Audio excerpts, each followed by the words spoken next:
So hi guys, welcome back to my two videos. तो इस video में दोस्तों डिस्कस करने वाले हैं यहाँ पर कुछ इंपॉर्टेंट कंपनीज को और उनसे रिलेटेड कुछ इंपॉर्टेंट अपडेट्स हैं जिसकी बात करेंगे इस वीडियो में।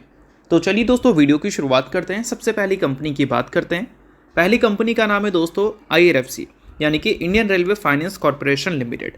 बट इसको डिस्कस करने से पहले दोस्तों अगर आपने अभी तक चैनल को सब्सक्राइब नहीं किया है तो चैनल को सब्सक्राइब करके बेल आइकन को प्रेस कर लो और सेबी रजिस्टर्ड टेलीग्राम चैनल को भी ज्वाइन कर लो जिसका लिंक आपको डिस्क्रिप्शन में देखने को मिल जाएगा।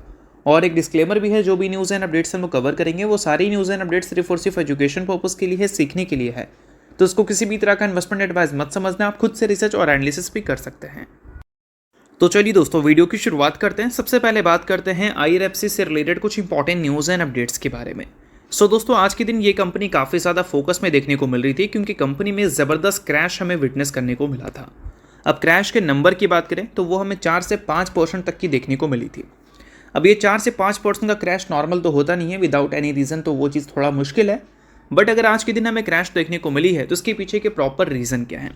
तो प्रॉपर रीज़न यहाँ पर यह है कि IRFC का प्रमोटर है गवर्नमेंट और गवर्नमेंट प्लान कर रहा है कंपनी के शेयर्स को डाइवेस्ट करने का।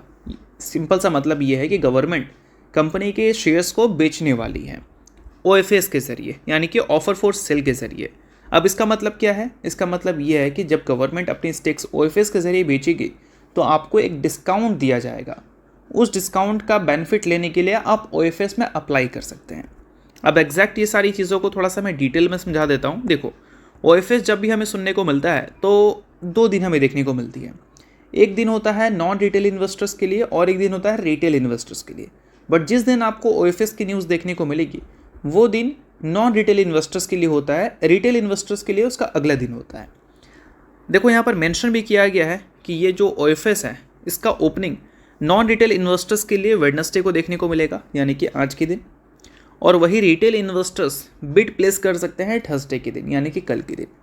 अब सबसे बड़ा सवाल यहाँ पर यह है कि कंपनी के जो प्रमोटर हैं गवर्नमेंट, वो अप टू 4% स्टेक जो बेच रही है, इसके पीछे के रीजंस क्या हैं?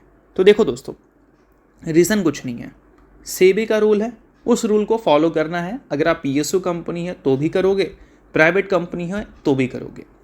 सिंपल सा मतलब है, अगर आप मार्केट में लिस्टेड है तो सेबी का रूल ये बोलता है कि मार्केट में अगर आप लिस्टेड हैं तो मिनिमम 25% स्टेक आपको आउटस्टैंडिंग रखना पड़ेगा, यानी कि ऐसा बोल सकते हैं टोटल आउटस्टैंडिंग शेयर्स के 25% आपको फ्री फ्लोट में देना पड़ेगा, ताकि जब भी कोई डिमांड क्रिएट हो तो डिमांड को फुलफ़िल करने के लिए इनफ शेयर्स हो। ठीक है। और ये कंपनी के शेयर होल्डिंग पैटर्न को जब आप देखोगे तो प्रमोटर के स्टेक्स कितने देखने को मिलते हैं? 86.36%। और सेबी का रूल कहता है कि मैक्सिमम 75% ही प्रमोटर स्टेक्स ओन कर सकती है। अब 75% से तो 11% ये स्टेक ऊपर है, यानी कि 4% जो OFS की न्यूज़ आपको सुनने को मिली ये आगे भी आपको सुनने को मिलेगी। भले हो सकता है कि 1-2 महीने देखने को ना मिले, बट आज नहीं तो कल, नहीं तो परसों, नहीं तो 1 साल बाद आपको ज़रूर सुनने को मिलेगा। तो होप करता हूँ आपको गिरावट के रीज़न समझ आ गए होंगे और प्रमोटर क्यों स्टेक्स बेच रही हो उसके रीजंस भी आपको समझ आ गए होंगे। तो अब दोस्तों वीडियो में आगे बढ़ने से पहले बात कर लेते हैं एक सेबी रजिस्टर्ड टेलीग्राम चैनल के बारे में जिसका नाम है ट्रेडर पाजी। इनका रजिस्ट्रेशन नंबर आप यहाँ पर नोट कर सकते हैं। 8 साल से भी ज़्यादा का एक्सपीरियंस है इनको ऑप्शन एंड स्विंग ट्रेडिंग में, और इनके टेलीग्राम पे चैनल। इसके अलावा दोस्तों मार्केट समरी से रिलेटेड कंप्लीट डिटेल्स आपको यहाँ पर अपडेटेड देखने को मिलती है। उसके अलावा मार्केट के जो इंपॉर्टेंट लेवल्स हैं वो सारी चीज़ें भी आप यहाँ पर चेकआउट कर सकते हैं। साथ में दोस्तों कंपनी के टेक्निकल्स को प्रॉपर एनालिसिस कर यहाँ पर अपडेट किया जाता है, जिसको भी चेकआउट आप कर सकते हैं बिल्कुल फ्री ऑफ कॉस्ट। तो लिंक आपको डिस्क्रिप्शन में देखने को मिल जाएगा, लिंक के थ्रू जाकर चैनल को बिल्कुल फ्री में आप ज्वाइन कर सकते हैं। तो चलिए दोस्तों बात करते हैं अगली कंपनी के बारे में। सो अगली कंपनी का नाम है KPIT टेक्नोलॉजीज लिमिटेड।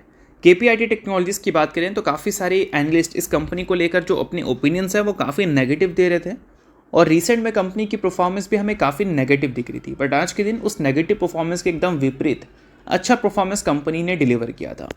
और हाल ही में एनालिस्ट की अगर रेटिंग्स को देखोगे तो कुछ खास रेटिंग्स हमें देखने को मिल नहीं रही थी।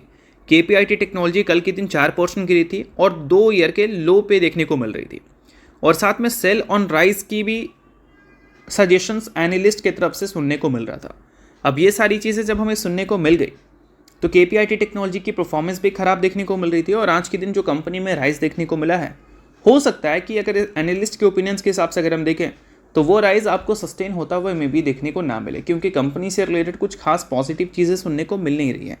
आज के दिन अगर देखोगे तो सिर्फ KPIT ही ऊपर नहीं है, पूरा का पूरा IT सेक्टर ऊपर है। IT सेक्टर आज के दिन 1.69% से ऊपर दिख रहा है। निफ्टी IT का इंडेक्स 1.69% ऊपर है, और कल के दिन यही निफ्टी IT का इंडेक्स आपको 5% से ज़्यादा नीचे देखने को मिल रहा था।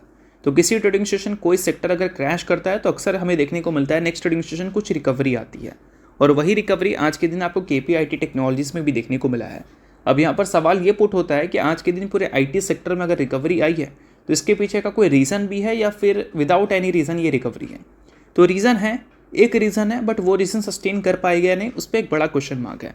उसको भी हम लोग डिस्कस करेंगे, बट बात कर लेते हैं इन्फोसिस के बारे में, क्योंकि इन्फोसिस बीच बीच में ऐसा गिरावट दिखा रही है जैसा गिरावट की इन्फोसिस के इन्वेस्टर्स की आदत नहीं है।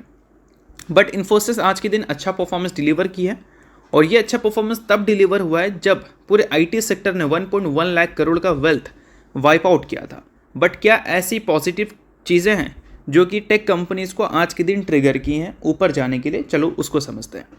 तो देखो दोस्तों, गिरावट का मेन क्रेडिट अगर कोई लेगा तो वो AI लेगा, और AI में एक कंपनी की चर्चा सबसे ज़्यादा हमें देखने को मिलती है, और वो कंपनी का नाम है एंथ्रोपिक।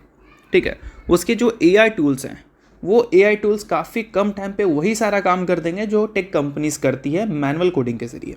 ठीक है, बट एंथ्रोपिक ने बताया कि वो प्लान कर रही है पार्टनरशिप बिल्ड करने के लिए क्लाउड टेक्नोलॉजीज़ के अराउंड, और ये न्यूज़ जो भी कंसर्न थी वो सारे कंसर्न को वाइप आउट कर चुकी है।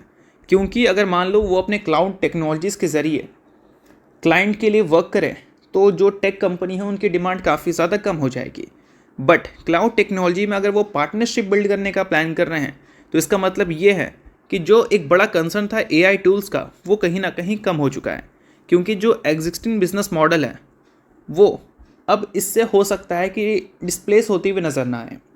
ठीक है, और ये एक काफ़ी ज़्यादा अच्छी बात है इन्फोसिस के लिए और बाकी टेक कंपनी के लिए। इसका सिंपल सा कंक्लूजन ये निकलता है कि इन्फोसिस एंथ्रोपिक के साथ पार्टनरशिप करेगी, और जो भी BFI सेगमेंट है उसमें जो कंपनी के क्लाइंट हैं उसमें क्लाउड टेक्नोलॉजी को इन्फोसिस भी यूज़ कर सकती है, क्योंकि एंथ्रोपिक और इन्फोसिस दोनों मिलकर पार्टनरशिप करेगी और ये टेक्नोलॉजी को प्रोवाइड करेगी क्लाइंट को। अब इससे क्या होगा कि एंथ्रोपिक पार्टनरशिप से तो पैसा बनाएगी, बट उनके पास क्लाइंट की कमी नहीं होगी, क्योंकि ऑलरेडी जो बड़ी कंपनीज़ हैं उनके पास क्लाइंट बहुत ज़्यादा हैं। और इस वजह से ये सारी चीज़ों की वजह से आज के दिन हमारे IT सेक्टर में एक ओवरनाइट स्ट्रॉन्ग रैली देखने को मिली है, और सिर्फ इंडियन IT कंपनी में ही नहीं, अगर ग्लोबल टेक्नोलॉजीज़ की भी बात करें, मतलब ग्लोबल IT कंपनीज़ की भी बात करें हम, तो उसमें भी काफ़ी अच्छी तेज़ी हमें देखने को मिल रही थी। तो यही सारी चीज़ें हैं जो कि आज के दिन हमारी टेक कंपनी को ऊपर रखी हैं। बाकी अगर आपने अभी तक सेबी रजिस्टर्ड टेलीग्राम चैनल को ज्वाइन नहीं किया है तो उसको जाकर ज़रूर आप ज्वाइन कर लेना, लिंक उसका डिस्क्रिप्शन में आपको देखने को मिल जाएगा। अब इसके अलावा बात करते हैं अगली कंपनी के बारे में, नाम है दोस्तों एंजल वन। कल के दिन कंपनी आपको 1:10 स्प्लिट के हिसाब से एडजस्ट होती हुई नजर आएगी। सो अगर आप एंजल वन के इन्वेस्टर हैं तो बेशक इस न्यूज़ को आप नोट कर लें। अगर आप इन्वेस्टर नहीं है आप इग्नोर भी कर सकते हैं। न्यूज़ तो इस वजह से मैंने बता दिया, बाकी ये किसी भी तरह का रिकमेंडेशन नहीं है।